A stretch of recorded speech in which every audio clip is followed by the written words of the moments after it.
The next component we're getting out is the transistor TR1. It's a 2N1711, and on the board it's that silver can transistor down there. It's got a little tab on it which goes at about the 4 o'clock position, so if you take it out and you're not sure which way it goes back, you need the tab pointing about 4 o'clock. So let's get that desoldered and we'll test that. I followed up on those diodes that I was looking at, and if a diode goes high, it's potentially on its way to going open. So some of those diodes are getting near the end of their life, so we're definitely right into replacing those. Right, it's a bit difficult for you to really see, but the little tab is pointing out here. So the leg here is the emitter. That's at 9 o'clock, where the tab is sort of down at 8 o'clock. The one at the top, 12 o'clock, is the base. The emitter and the base have got like a blue circular ring round the bottom of them. You can probably see them as 2 dots. And then the one with nothing round the base of it, just a piece of leg going straight into the tin can, that's the collector. So tab, emitter, base in the middle, collector.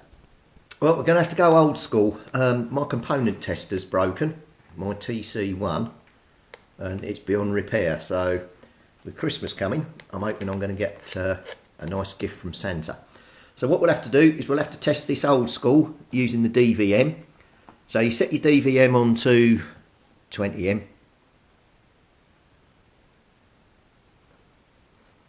And then you connect your probe, your negative probe to the emitter and your positive probe to the base, and see if you get a reading. God, that's a bit fiddly, isn't it? Let's try that again. And we get no reading. So if we swap them round, it's the right pin out, isn't it? Emitter and base here.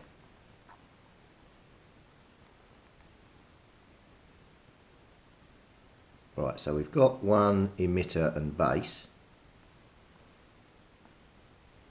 and we don't get a reading the other way. So maybe this isn't an NPN. Maybe it's a PNP. Let's try that again. Ah, right. So I've got a reading emitter on negative, positive on base. If I swap the probes round again,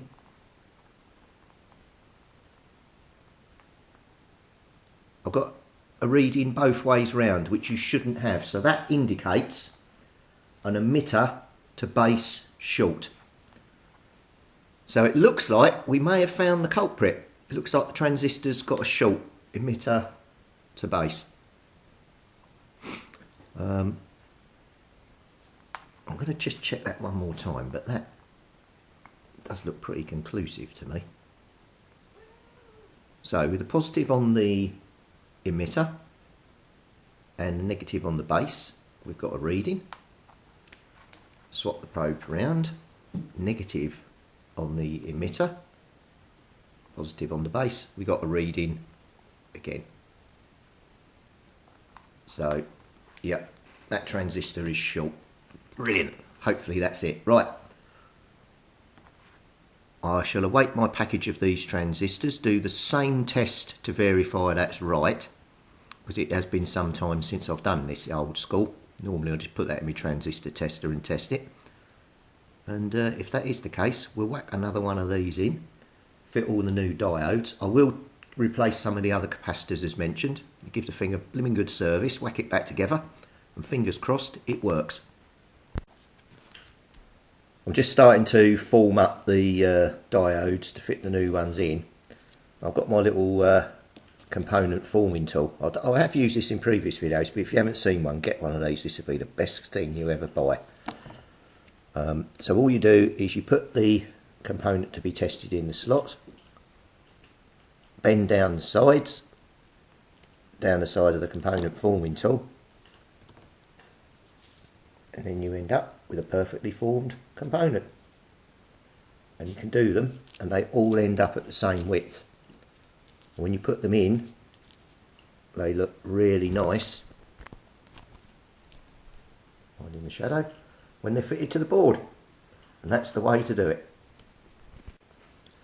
I've just desoldered the two capacitors that sit here just to the left of the large big capacitors. On the circuit diagram, these are C6 and C7, and they're both 470 microfarad 16 volts.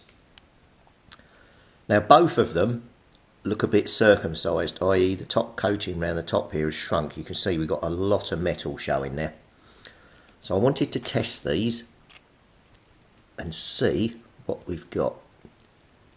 So we should have 470 microfarads, and I believe normally these are about a 20% tolerance. So we'll leave that going. Hopefully you can see that from there. What have we got? 512, and it's meant to be 470. Let's try this one. Right, we go again.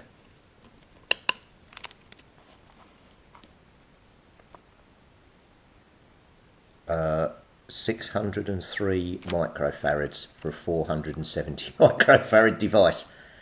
I think that capacitor is toast. So we will now order two new ones of them. Yeah, it's hard to see, but this one, the one that read high there, is actually bulging at the bottom on the left compared to the other one. So I don't know whether it's bulging on the top. No, it isn't. But obviously the top. So those two we need to definitely replace. So we're definitely finding some bits that are wrong. So C6 and C7 definitely need replacing. Now when you go to buy a capacitor for a replacement type, measure the diameter across here and also the length of the body and the space of the pins, and that's what you need to order. Don't just go out and order a 470 microfarad 25 volt capacitor, or you'll end up with a really diddy little capacitor turning up. Always try and replace like for like. The thing you have to bear in mind is over the years capacitors have got smaller. So the replacement for this might be just a tiny bit smaller, but not minute. So I'll get looking on the internet, see what we can find. I've just done some maths and worked this out. So this one here read 560 microfarads for a 470 microfarad device. The maximum that this can go to is plus or minus 20%. So the maximum you should get on this before it's out of tolerance is 564 microfarads, and we've got 560, so that is practically on its way out. The other one, which we got 593 microfarads for, again the maximum it should be with the plus 20% is 564, so we got 593. So that capacitor is useless, that is completely out of spec. So both of them, one's definitely out and one's 4 microfarads off top limit of going out of spec. So definitely right to replace those.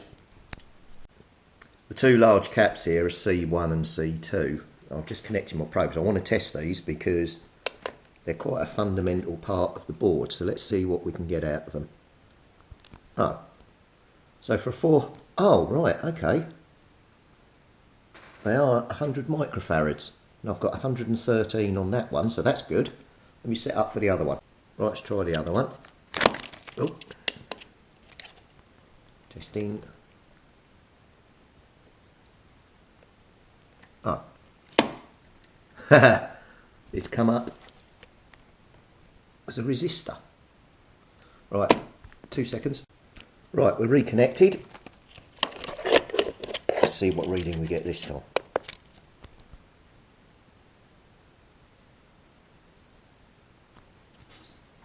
No, it's still coming up as a resistor. I'm going to desolder that and we'll pop that one out. Maybe that's blown as well. God blimey, we're finding some dodgy stuff here. Right, let's get that out.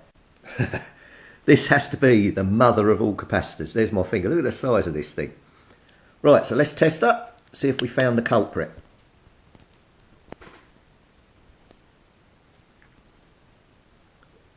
resistor, 0.18 ohms. So that is knackered. Brilliant. And that would cause problems with the diodes and all the other bits as well.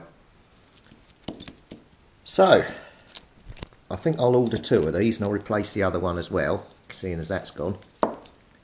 And these are 100 microfarad, 500 volt capacitors. And that is a mother of all devices. Look at that.